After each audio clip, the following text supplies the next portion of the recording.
I see my man in the background, Michael Maloof. How you doing, Michael? You looking dapper today? I'm great. Well, thank you. Yeah, I just doing got all off. right? Oh yeah, I just got off another interview. Oh, did you? Okay, so you're rotating interviews today. Fair enough. Yeah. Michael Maloof, he's former senior security policy analyst in the Office of Secretary of Defense, author, regular contributing analyst on RT and other media outlets. He has nearly 30 years of federal service in the U.S. Department of Defense. Michael, you are the man I wanted to talk to today. So Zelensky has decided, after having pretty much his entire energy grid destroyed, or at the very least taken out of commission, that he wants to now go to Istanbul or go to Turkey to have conversations with Witkoff on potential negotiations, quote unquote. Do you buy this? No, he's had many opportunities. I don't believe a word that Zelensky says. Zelensky is looking for a lifeline, and he's basically a dead man walking. His war is over for all intents and purposes. And if he tries to concede any territory, he's a dead man, literally. So yeah. I think that he's got problems, and he boxed himself in. He should have agreed to the Minsk II agreements way back when, and this never would have happened. None of this would have happened. And he basically reaps what he sows. So what is this? Just the stall, for all intents and purposes. It is. It's all a stall. It's all a stall. Yeah, he's talked to Erdogan. Erdogan has offered multiple times, and no responses. I mean, it just goes back and forth. People get tired of it. I think that's probably why Trump is now offering a distraction, and that is a conflict with Venezuela. Is that what you call it? A distraction? A distraction. It's a distraction. Get our minds and focus off of Ukraine. Well, he's mentioned, I mean, Donald Trump is still talking about sanctions and whatnot. Like right here, this is he knows they're useless. He knows it. He said it. His advisors are telling him, why bother? And when I was in Moscow last year, I asked myself, where are the sanctions? I mean, everything is great. I mean, it's beautiful over there, and the economy is roaring. The shelves of grocery stores are stocked. So it's just, it goes on and on and on, and it's worse than a soap opera. It's worse than I remember years ago I stayed home because I was sick, and I watched one soap opera. It took 3 days for a plane to crash. That's what I'm seeing here. It's just mindless. Consequently, people want change. If they think that MAGA is melting down, no, MAGA is not melting down so much as people want to see results, and they're impatient. And we're seeing this now with the affordability issue that has now risen up like the phoenix. Well, I think in the first quarter of next year, we may start seeing stuff if Trump gets his way, particularly with tariffs. And so it takes time. It's like trying to turn that proverbial aircraft carrier. It takes 10 to 12 miles to turn that aircraft carrier. And the same applies to the economy. You're not going to turn around this economy overnight. And it has to undo 4 years of complacency and nothing by the Biden administration, which had us up to 9% inflation rates and $5 to $6 gallons of gas. That's all been cut in half just within the first 10 months of the Trump administration. But people want to see results yesterday. You'll recall what Trump said. I was only in office for 3 days, and the Democrats were screaming about the high price of eggs. He said, look, I just got here. I mean, why are they high? They were high because of the Biden administration. Come on. Then why is Trump backing off the tariffs? He's backing off the tariffs. Why is he backing off the tariffs? He's using them as a weapon. He's using them. He's a very pragmatic guy. I'm not a spokesman for him, but certainly I see his strategy. He's using them to get leverage on his competition or opponent, and that's what he's using them for. I know, but we pay tariffs. What? We pay tariffs. We pay those. Well, you're getting into the issue. You're getting into the issue that the Supreme Court raised is a tariff, a tax on the American people. and it's still a question. I think if he uses them strategically, they don't have to be. They can actually bring in income. Keep in mind that the United States lived off of tariffs through, up until about 1918, and made all kinds of money. And they didn't have the income tax then. It was all tariffs. That's how the U.S. government made its money. I know, Michael, but that was over 100 years ago. Yeah, but the same principles apply. You use the tariffs in order to gain leverage on the one hand, but it's bringing in income, especially on protected industries. And it also is a leverage to get other countries to lower their tariffs. Look, you don't see any American cars driving around in China, and you don't see them in Japan, but you see millions of Japanese cars here in the United States. Hopefully that changes. Yeah, because American cars suck in comparison to the cars that Japan or doesn't matter. It's China just the principle of the thing about tariffs. I don't care about the quality. Quality will go up according to ability to, according to what the market bears. But you got to have fair trade. Okay, I hear you. Quality matters. You got to have fair trade. Competition is one other thing. But when you put these artificial barriers and non-tariff barriers in, like VAT taxes and all that stuff, that tends to interrupt the flow of things, and that creates issues, and that's what we're dealing with. That's what the trade war we're having right now. I hear you. That doesn't mean you agree. No, but I hear you. I do hear you. Fair enough. Did you hear in local in Russian media that they tried to murder Shoigu? Apparently, Shoigu goes to visit his family at the cemetery, and they tried to plant a bomb, and in order to assassinate Sergei Shoigu, and they caught the people who effectively did it before the bomb went off. I mean, there's this image. I can't play that. There's an image of them going after the person who's effectively tried to do it. Now, Ukraine has ultimately admitted that they have tried to kill Putin on more than one occasion. It didn't necessarily work. Give me your take on this. I mean, there seems to be, please. He's a public figure. He's going to be in the country's in war with the neighbor. Sure, they're going to go after the leadership. They're going to try and take him out. Israel demonstrated how if you take out the leadership of a country, it decimates their mainstream arguments, and so it's. But we also saw it earlier with the killing of the general who oversaw the chemical biological thing. It's the same thing. But when you go to Shoigu and those guys, that's pretty serious, and it'll probably point back to the Ukrainian intelligence service. But Russia never reciprocates. Well, I don't think they should, for this reason that then that just opens up Pandora's box to making the leadership targets, ultimate targets, free flowing targets there.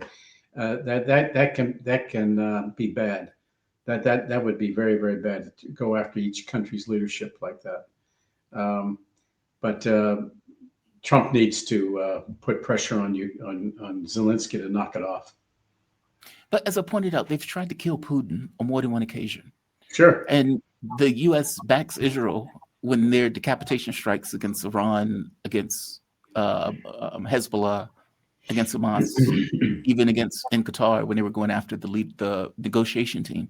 The U.S. was perfectly fine with them doing so. Mm-hmm. Why shouldn't? Yeah, well, it just depends upon U.S. interests at the moment. We don't have only if it suits our policies. We make the rules, we can break them. That's just the way the U.S. and Israel look at the world, look at the international world order, the rules-based order. We make those rules, we break those rules, and that's what we do. Who's after Zelensky? I'm not saying that I'm not advocating it. I'm not accepting responsibility for it. I'm just saying that's just the way it is. Who is after Zelensky, and are Zelensky days numbered? I mean, this corruption I scandal. think they're numbered. I would say Azov. I think it's more internal. Oh, Who would okay. be after him, such as the Azov group and whatever. They want to keep him on a very short tether. As it is, they have the Azov group and the other right-wing elements, the neo-Nazi elements within Ukraine, really have their own agenda apart from the Kyiv government. So, and they're just in lockstep now with the government simply because it's anti-Russian. But if he deviates, if Zelensky shows signs of wanting to negotiate with the Russians, then that's where they part. And I think that's what you're going to see. In terms of other countries who would, he's made investments in other countries based upon the corruption that he's been the leader of, and so he could vacate at any time, and maybe for self-preservation he ought to, but then you can never trust your bodyguards. Whoa. Say that again. You can never trust your bodyguards.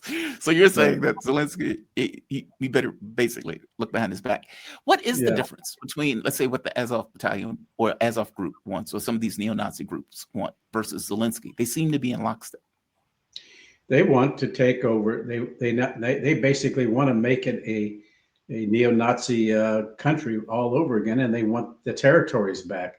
Look what Russia took in the Donbass and Luhansk regions was the main industrial center of Ukraine.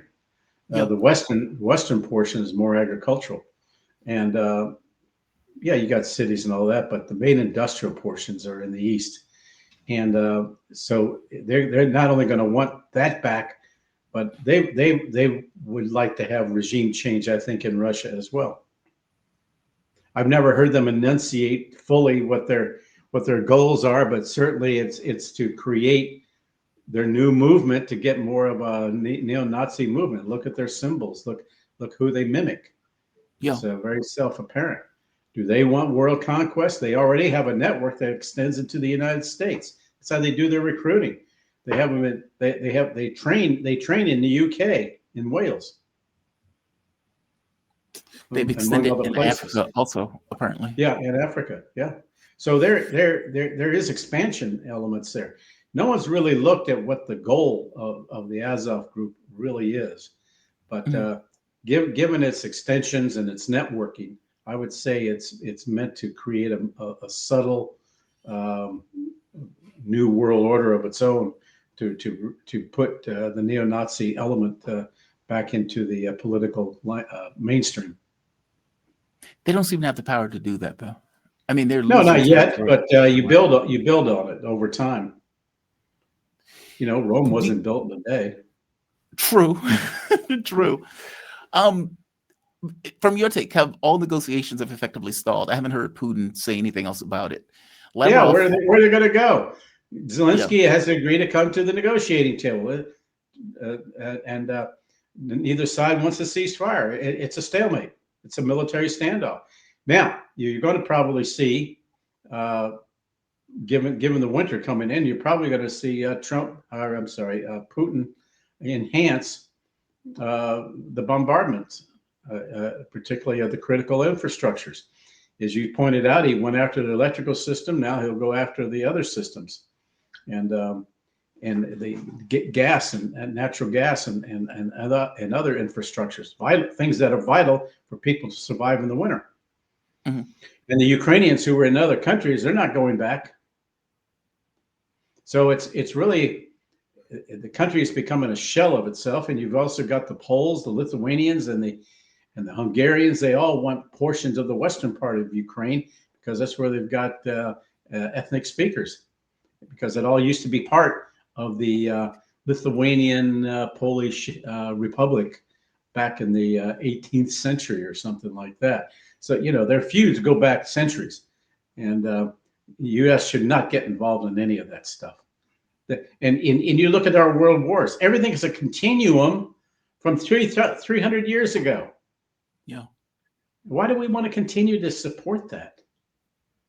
But you got old Lindsey Graham up there yelling and screaming about Ukraine and about going and supporting Israel. And look what Israel's doing. It's a country now engaged in genocide.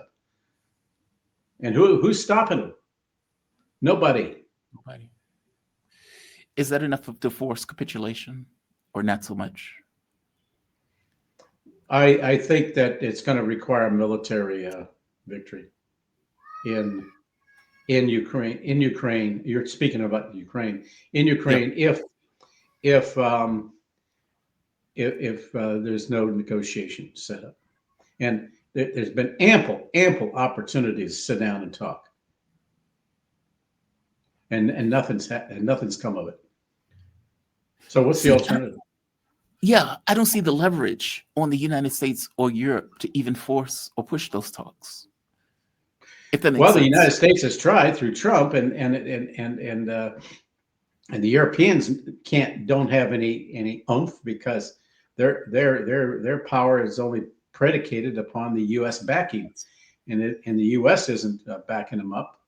In fact, I think we're seeing the beginning of the end of NATO.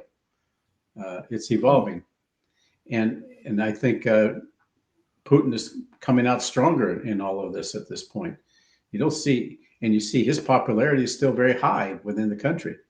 Yeah. So I just and the sanctions have become meaningless. So it's everything comes around. What goes around comes around, and we're seeing that the one consistency in all of this is that Putin has just has kept his focus on his approach, and he hasn't deviated from it, and he's succeeding.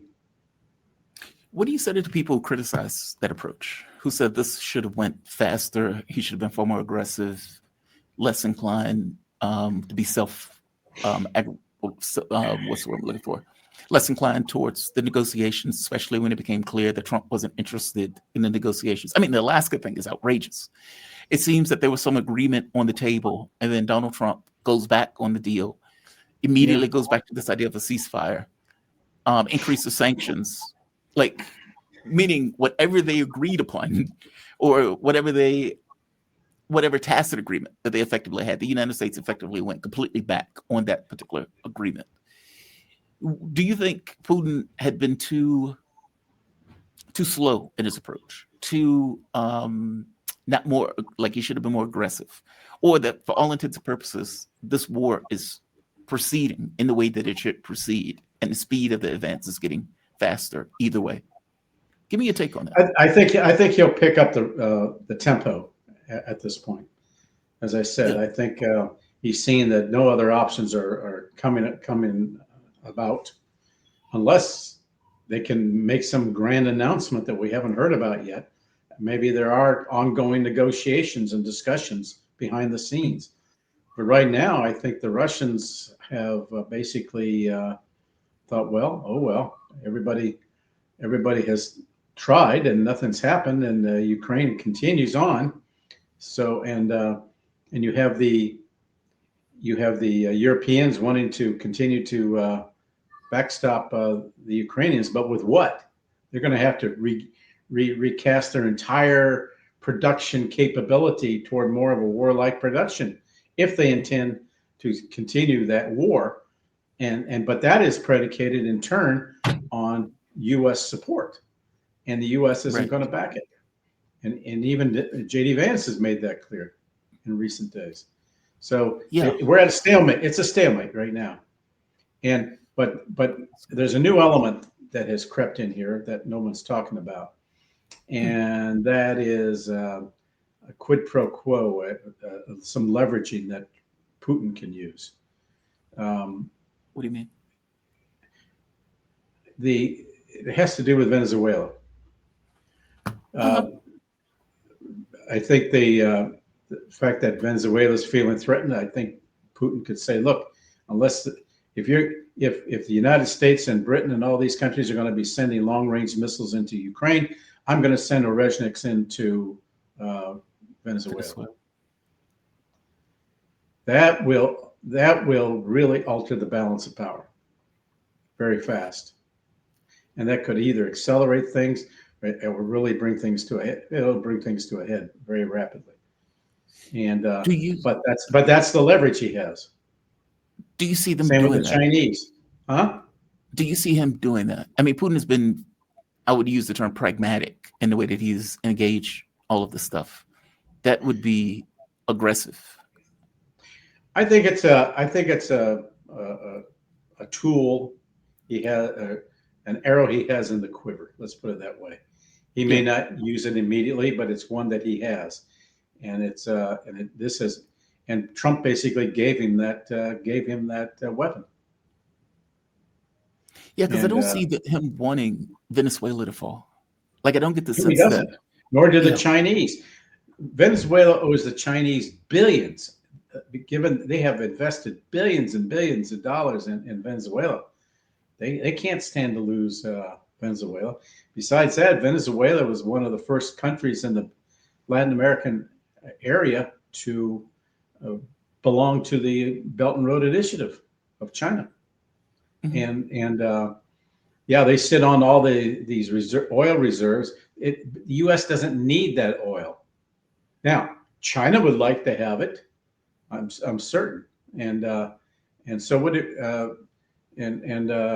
But if the United States takes action in Venezuela, that then puts the United States in a very difficult position with respect to the other Latin American countries, because they'll think that they're next, like Colombia, Yeah. Mexico, wherever there's a cartel. But cartels are just an entree. There's other considerations to change governments for regime change, and I think that's the ultimate goal by the United States with respect to Venezuela regime How change. do you buy? I mean, there's been mixed media reports on Trump's seriousness about going into Venezuela. How serious do you think he is about this? If a government collapsing, yes. Pressure, yes. Airstrikes, troops invading. Do you foresee any of this taking place? So you think Well, he's bluffing? he's been leveraging. You got to consider his approach. If you read chapter 2 of The Art of the Deal, his approach is to initially come off bombastically to get attention and to gain leverage. From there, you negotiate. And Maduro has actually said he wants to negotiate. And Trump yesterday in his news conference said he's willing to sit down and talk directly with Maduro. So, what does he want? What he probably wants is maybe to turn those nationalized oil companies back over to their previous American owners, number one. Number two, to get Maduro to agree to lessen the influence of Russia and China and Iran in Venezuela. So there's a lot of foreign policy considerations and the whole notion of violations of, if you will, of the Monroe Doctrine. So foreign interventions in our sphere of influence, and so this is beginning to come back to haunt us once again. So history's repeating itself. Also, Cuba. Oh, go ahead. No, Cuba please. I was going to say Cuba would be another possibility. It would be an excellent location for Russia to set up a submarine base, for example. Yeah. How on earth could the U.S. make that argument after 3 years in Ukraine? I know. Well, they said Ukraine is an independent We nation. can do it to everybody else, but they cannot do it to us. Come on. We are the United States of America. That is outrageous. It's like all of these speeches. Oh, Ukraine is an independent nation. Ukraine can do whatever it wants. How can Russia say that they can't join NATO? Yeah. And then it's like, hey, we need Again, you to cut your influence. we're in their neck of the woods constantly. That for a change, they may want to come into ours. Look how the United States now is trying to creep back into Central Asia. Yeah. Trump just had a bunch of the leaders of Central Asian countries there, and they're all paying homage to him. That got my attention. Paying homage. Yeah, that should be very upsetting to Putin. Mm-hmm. Again, Just what Putin and Trump could agree to on a more of a geostrategic basis is agree to respect for each country's sphere of influence. There could be that possibility. coming into any negotiation. So and that's where I think that's why Trump wants ultimately to have better diplomatic ties with Russia. He could do it right now. They could begin acting and begin working on joint programs. And oh yeah, you got this little war on the side, but that's not of interest to us. Take care of your own business in your own neighborhood. And Europe, stay out of it. If you get involved, pulling the United States out of NATO. Last thing before I let you go. So the UN Security Council just passed the quote unquote stabilization force to occupy ostensibly Gaza. Russia and China abstain. The other governments effectively allowed it to go through. And I guess my main question is, how do they plan to disarm Hamas? I don't think it's going to have.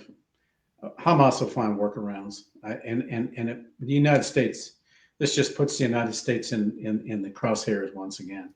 It gets us more deeply involved in a crisis that we have no business being involved in, and we should be shutting everything off to the Israelis anyway. This is all, but greed enters into this because they have designs of refashioning all of Gaza for their own commercial purposes. Whether or not that ultimately results in a two-state solution is questionable. The Saudis, in the meantime, think that this is going to be that. They still harbor the notion of a two-state solution. In reality, they probably feel it's not possible either. But they're going to look out for their own interests ultimately, and if their interests dictate normalizing things with the Israelis, they will. Whether or not they ultimately get the two-state solution. They don't care about the Hamas, and do they care about the Palestinian people? Crown Prince Salman made it very clear that Palestinians didn't matter to him. Yeah, but he cares about something because he still uses his own greed, his own pockets, and his own interests, Saudi interests. And that's where his interests lie. They don't lie anywhere else. Yeah. Do you think he cares about his life? Like, meaning, sure. Is he of mind that if he goes through with like the Abraham Accords, for example, that he's under threat from people of his own citizens, considering that they're completely against his normalization of ties with Israel? Well, there's probably some element of that, but whether or not he'll do it, I tend to think he's going to hold off. He still has held off. For example, he's also held off on actually accepting the invitation to join BRICS. He's watching the political currents of how the U.S. will react, and that's why he's proceeding very, very cautiously. Now he's going to get a bunch of F-35s. Trump said, "Yeah, I'm going to get if the Congress agrees." That requires congressional approval, but the point is that Trump has agreed to do that. So what does Trump want in return? Well, the Trump organization is now working on some commercial deal in Saudi Arabia. Isn't that intriguing? And, yes, it is. And Trump himself only has about 3 years left in his presidency. So everything, his golden parachute will have been set for him as he leaves office. This is corruption on the level that is. I mean, it's all real estate. Yeah. Going back to the deal for a moment, or the quote unquote the stabilization force. Do you foresee these governments actually putting an occupation force in Gaza? No. I mean, for one, they're going to have to get the troops. You have to get the countries that are willing to do it. Hamas is obviously against it. This is colonialism on steroids. Effectively, I agree with you fully. It's all talk. I mean, let's see if it comes to pass. Now, countries that have agreed to send in troops, will they? I don't know. Will the Egyptians? I don't know. If they want to avoid having the Israelis take over everything, maybe the Egyptians ought to move troops in there, and it's a very dicey thing. In fact, the Israelis and the Egyptians almost came to blows when the Israelis threatened to move the settlements into the Sinai. So they're on a hair trigger down there on that border. So anything, and then you have the whole Turkish element to consider, and you have Turkey and Israel now at odds. So this, especially over Syria. So that's that could really open up Pandora's box here, and that whole area, of course, is still subject to Turkic influence. So I think the Turks are, before long, are going to be weighing in on that dispute, as well as into the Caucasus, Southern Caucasus, and Central Asia all over again. So there's it never gets resolved, and it just gets more and more complicated. And that's what we're seeing right now. It's going to be increasingly complicated here as we try to move on. And this so-called stabilization force, we never haven't heard any announcements on who would join that force. Nothing. Although Fox News carried a piece last night on looking at the command center of the stabilization force in the Gaza along the border. Well, big deal. Beautiful target. You know? Well, the U.S. is talking about putting with U.S. presence, huh? Right. I was just about to get to that. The U.S. is talking about putting a military base. Yeah, it's insanity. It's insanity. Get out of there. We got 35 bases surrounding Iran right now, and we need one more base. And we already have troops occupying Israel. We need another base. And we got $1 trillion budget. In the meantime, back home, there's talk about affordability. Come on, why are we spending what's going to amount to about $1 billion to open up a whole new base when prices are still high back here and people can barely afford things? Where's the trade-off? That's what I was going to say. Answer the question for me. Like, why are they putting the base in Israel like that? I think it's just to look out for their interests. They want to occupy. It's all, as you pointed out earlier, it's all a new form of colonialism. Michael, you were an awesome guest, and I thank you for this. Thank you. I really do. Great breakdown, man. Michael Maloof. Michael Maloof is a former senior security policy analyst for the Office of Secretary of Defense, author, regular contributing analyst on RT and other media outlets. He has nearly 30 years of federal service experience in the U.S. Department of Defense. By the way, Michael, what is the name of your book? It's called, wow. I've read this thing so many times, and I never actually did the name of the book. It's called A Nation Forsaken. And it has to do with EMP, electromagnetic pulse. Yeah. And Nation for, yes, it was on Amazon still. You can get it through Amazon. At least I used to. It was published like in 2013. Okay. I'll check it out. I'll look it up. All Michael, thank you for this, man. You be safe. You have a good day, okay? You too. Bye-bye. All right. Michael Maloof, fantastic guest. We have come to the end. We have come to the end.